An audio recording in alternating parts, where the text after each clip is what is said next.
Welcome to the Popcorn Talk Network, for the online broadcast network that features movie discussion, news, and interviews. Press 1. Popcorn Talk. We talk movies.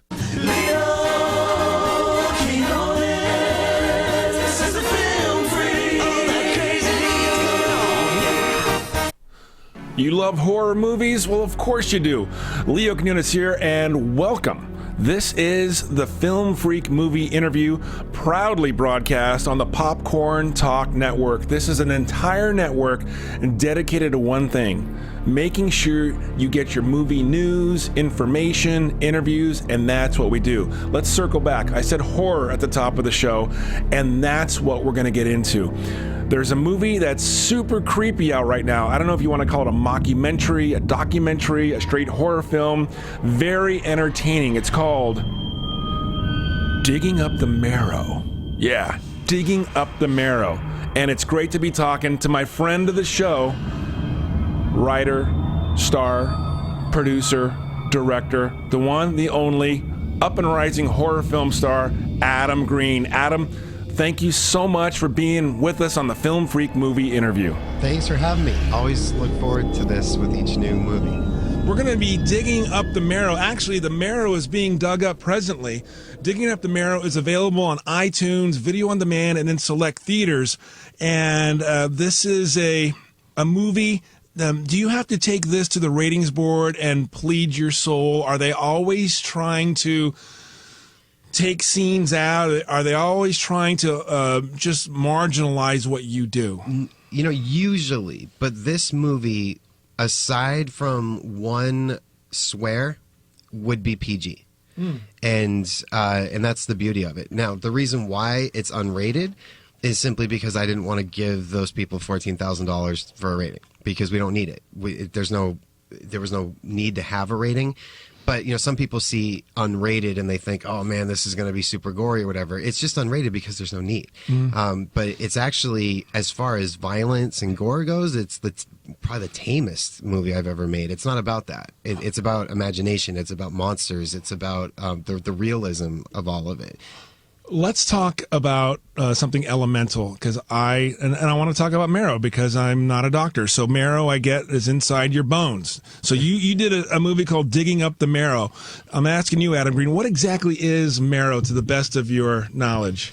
Well, in the context of this movie, this, to sort of just back up a little bit, I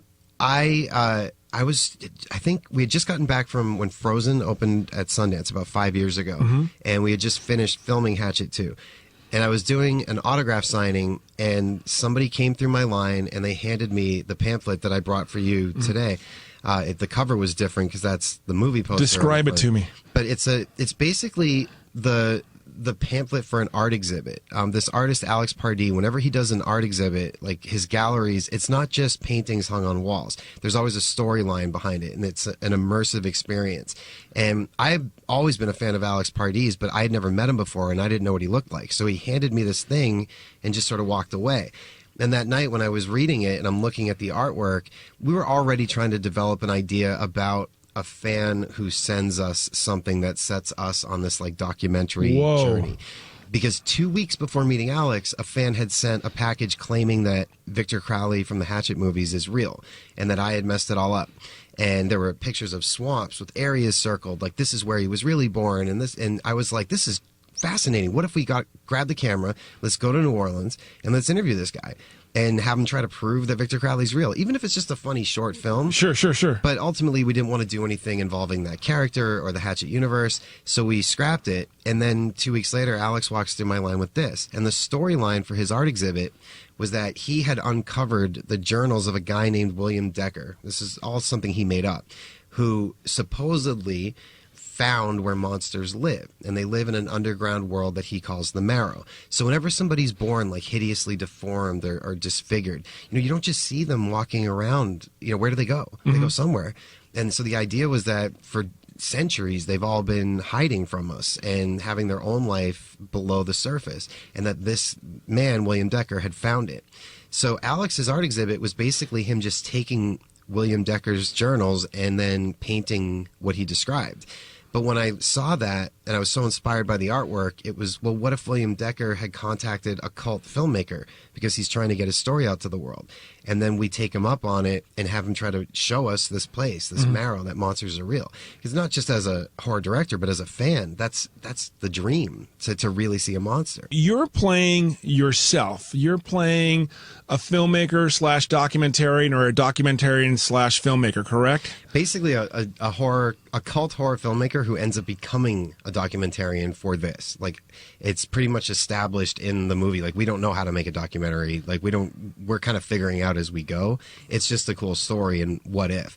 And what's interesting about the way the movie unfolds is, at first, Will Barrett, my cinematographer of 17 years, is, okay, fine, we'll go do this for a little while. But at a certain point, they want to stop. And everybody around me is like, we need to focus on Holliston, on the TV show. We need to Season 3?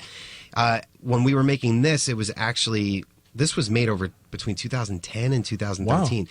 So it was the second season that we were actually talking about in the film. But season 3, it looks very, very positive that we'll have news. You were here for season 1. Yes. I was here for the debut for you, brother. Yeah, thank you for that. Yeah, no problem. Are you kidding? You're very consistent. So let's talk about the timeline here, about when you were creating it. So it was like around 2010. So it's got some vintage to it, and with that brought some personal issues, because the excitement for this idea was that it was something original and something different. Because how often do you see a movie where it's being presented where the filmmakers are actually playing themselves? I mean, everybody you see in the film is actually themselves and portraying themselves. It's scripted, but most people who appear in it, they only had their pages. They didn't even know what we were actually doing. Mm-hmm. There's some actual interviews at like Comic-Con and different conventions with fans and celebrities talking about monsters.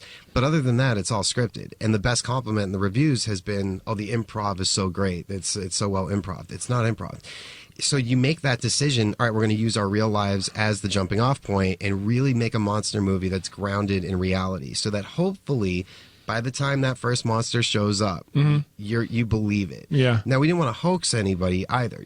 No one was ever going to believe it was real. There's monsters in the movie. Spoiler.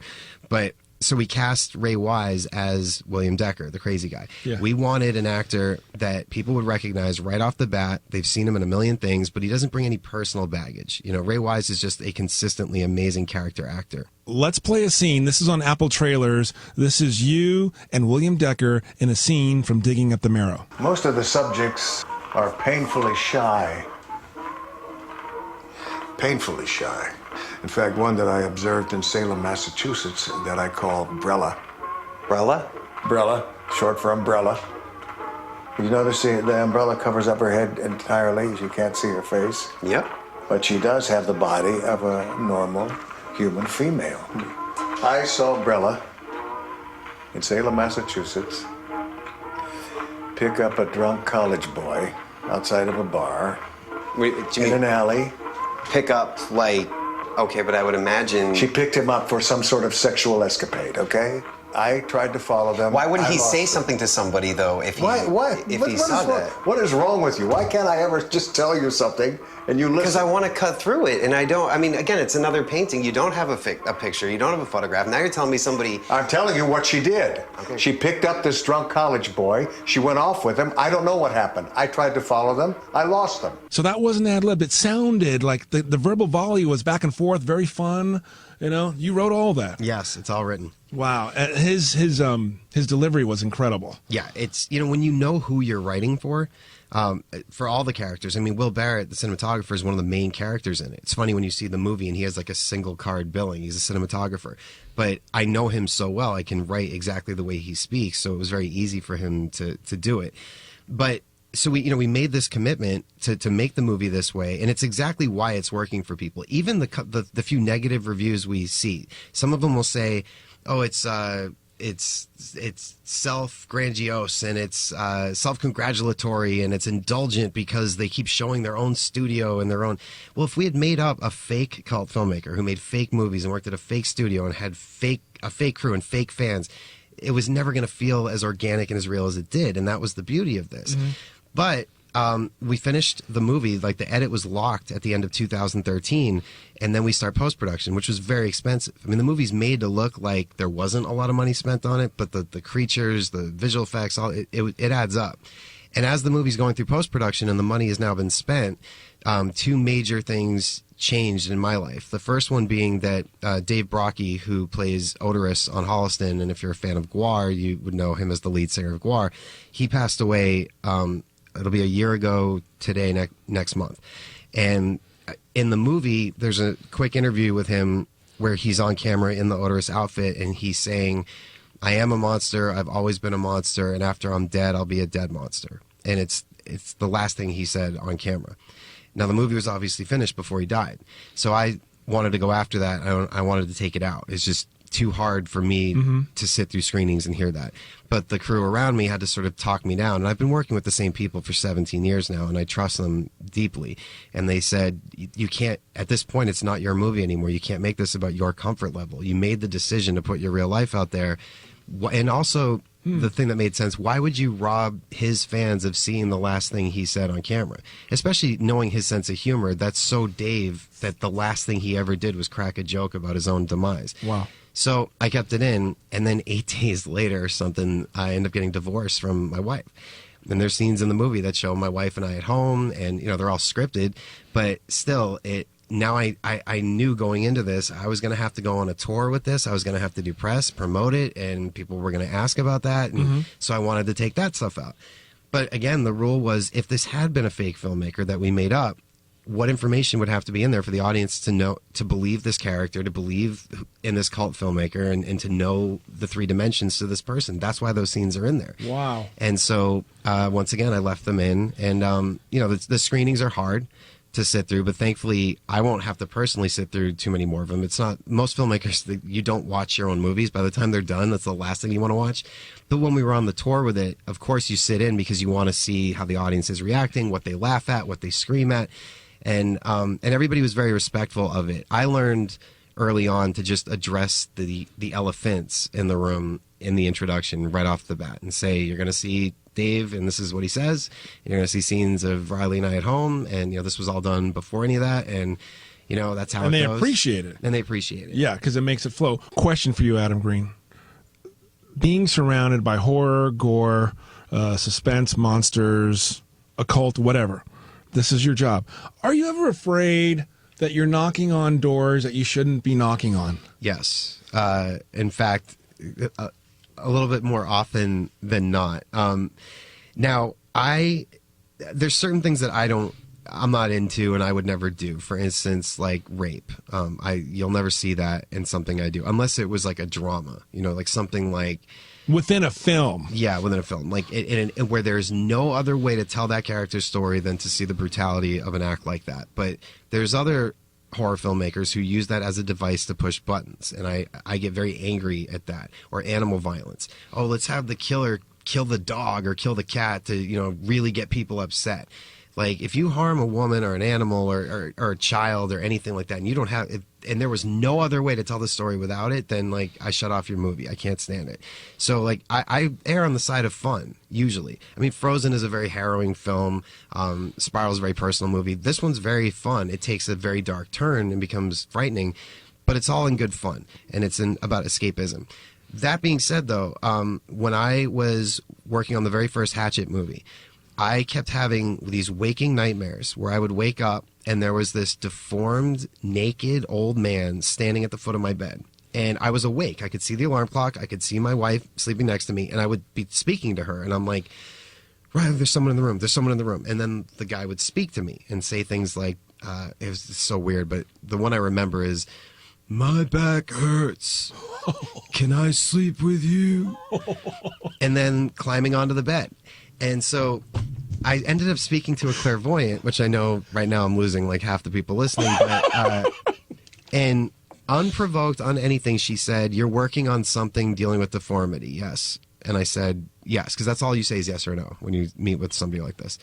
And she said, it's attracting out-of-body, deformed and disfigured people because they're interested in what you're doing and they like your intentions because you're creating a sympathetic character, even though he's the villain, right? I said, yeah.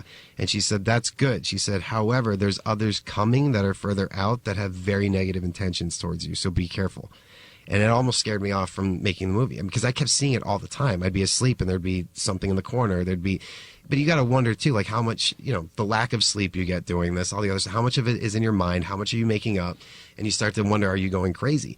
So there was a religious horror one that I was working on that I actually stopped back in 2004 because I was having dreams that Jesus was coming to get me. So, I believe it. And then I tried to pick that one up again just last year, and the same thing happened again. So I put it back down again. So it's, who knows? But yeah. The world is shrieking.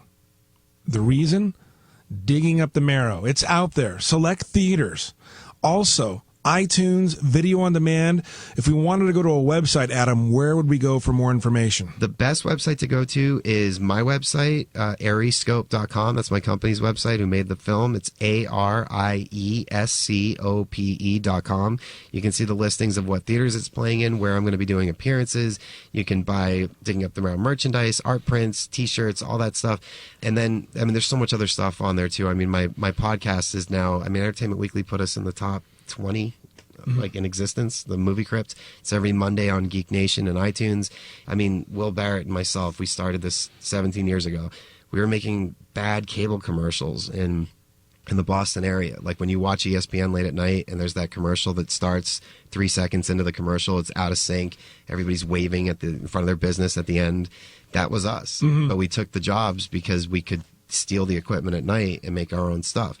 So nowadays, though, you could shoot stuff on your phone. You could buy a really nice camera. A GoPro camera's $400, and they look great. We use them for this, for some of it. So that there, where there's a will, there's a way. But you have to believe, and you have to keep going, and that's very, very hard to do. He's sleep deprived, but you are coming back. Is that not correct? Yes. All right. Absolutely. Adam Effin Green on Twitter. Thank you so much for being here, and it's always great to talk to you, buddy. Thank you. Thank you so much for having me back.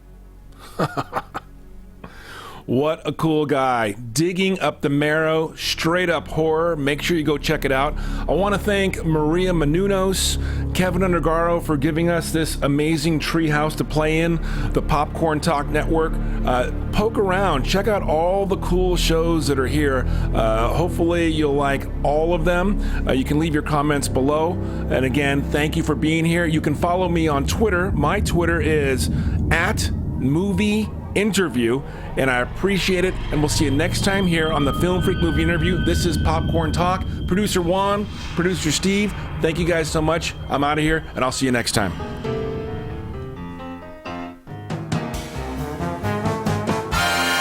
From producers Maria Menounos, Kevin Undergaro, Phil Svitek, Christian Harloff, and the entire Popcorn Talk Network, we would like to thank you for tuning in. For questions or comments, be sure to visit popcorntalk.com.